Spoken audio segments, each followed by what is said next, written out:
When you order a SuperSlim kit, this is what you will receive in addition to the birch ply former.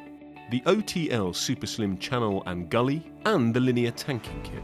The tanking kit comprises the tanking compound, primer, tanking tape, tanking mat, and instructions on how to apply the tanking. Please note, any preformed internal or external corners will need to be added to the order separately. The linear tanking kit will cover 8 square meters. The SuperSlim comprises of the channel, a gully, pipe fittings and screws, and an instruction booklet. Remove any existing floorboards from the area where the former will be fitted. Place the former on the joists and with a pencil mark its position, including its height against the wall. For the purpose of this video, we are fitting the former underneath the existing wall. To do this, remove the former and cut out the plasterboard from the wall. The plasterboard on the wall is 9mm thick.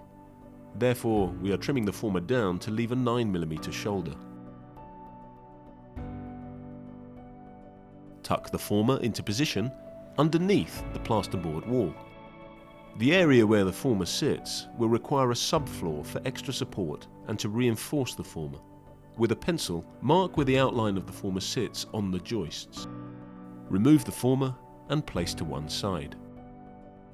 Next, we cut and fit 50 by 25mm battens for the whole area which we have just marked. Check to ensure the battens are the correct height and that the subfloor will sit flush. We're using 24mm plywood. However, we recommend a subfloor of between 18 and 24mm, as this will give the former adequate support. To secure the battens to the joists, use 50mm by 8 number wood screw. Place the subfloor down and slide the former back into position. Now mark inside the cutout where the channel will be fitted. Remove the former and the subfloor. Cut the channel markings out from the subfloor. Now notch out the joist areas where the channel will sit.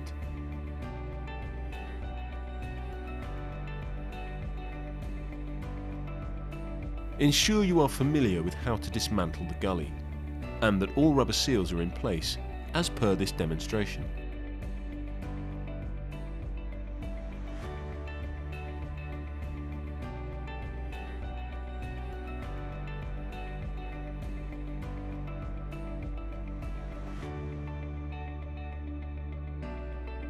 Fit the 90-degree elbow to the gully, ensuring all rubber seals are in place.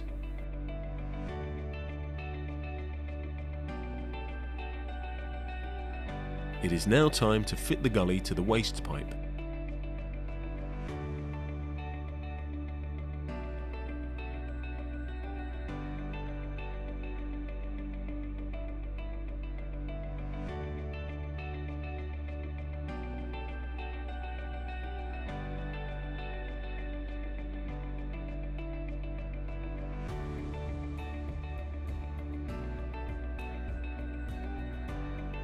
It's important to ensure the black rubber seal is placed in the correct position in the top profile of the gully.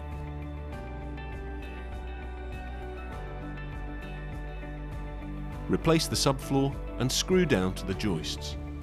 We recommend 200mm screw spacings.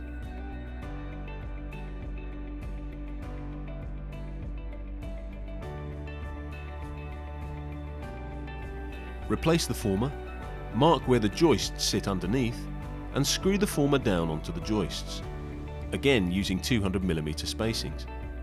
The screws need to be countersunk to ensure a smooth surface. Now, fit the remainder of the bathroom floor so that it butts up to the former's edge. It is important that the rest of the floor is the same height as the former. For this demonstration, we are using 24mm birch ply.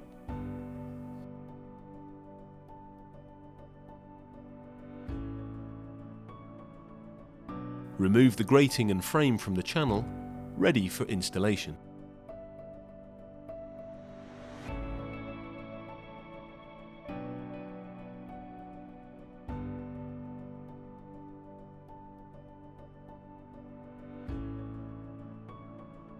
Place the channel onto the former.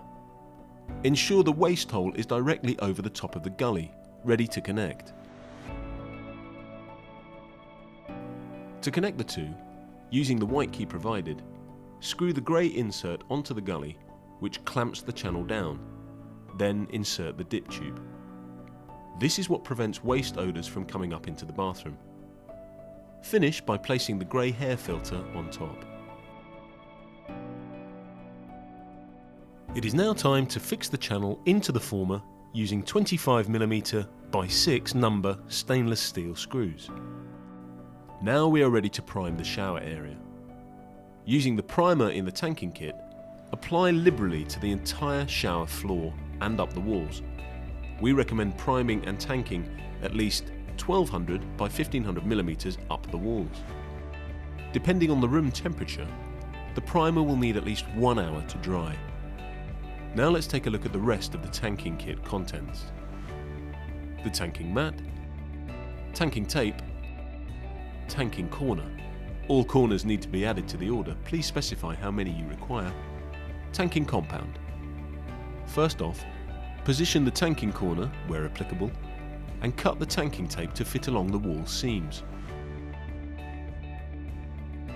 It's imperative that you remember to allow for a 50mm overlap of tanking tape on the corners in both directions. Continue to measure the tape to fit any joins or seams in the floor and walls with the tanking tape. Once everything is measured, remove from the floor.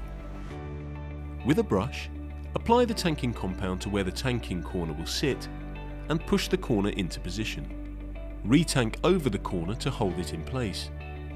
Be sure to brush out any air bubbles that appear. Now do the same for all the seams and joins, ready to apply the tape. Ensure you create a fold in the tape so that it is bedded in at a right angle.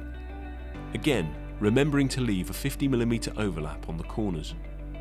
Press the tape down firmly, then apply a coat of tanking over it, being sure to cover the whole of the tape, including the mesh edges. Do the same for the joins in the walls.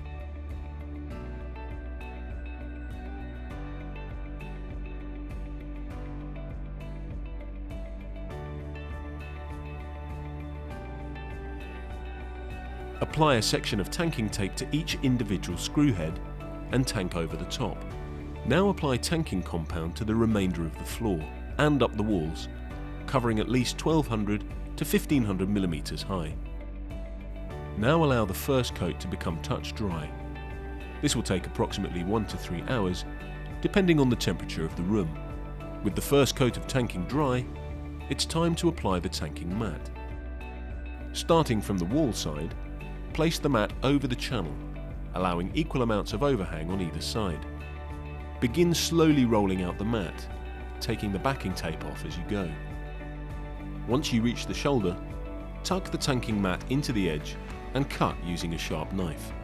Press the mat firmly down onto the former and the flange of the channel, ensuring any air bubbles are dispersed so that the mat adheres properly.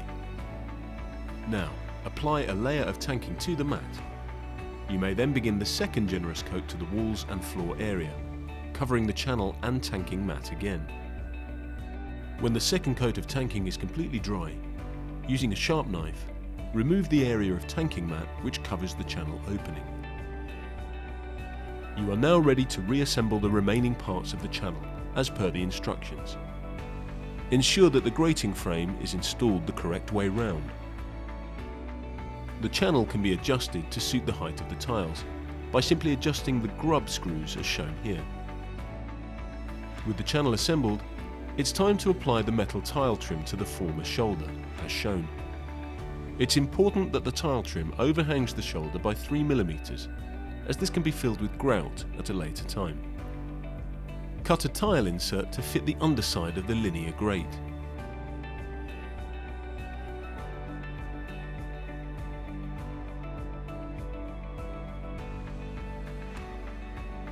This grating can be flipped to show either the tile finish or a polished stainless steel finish.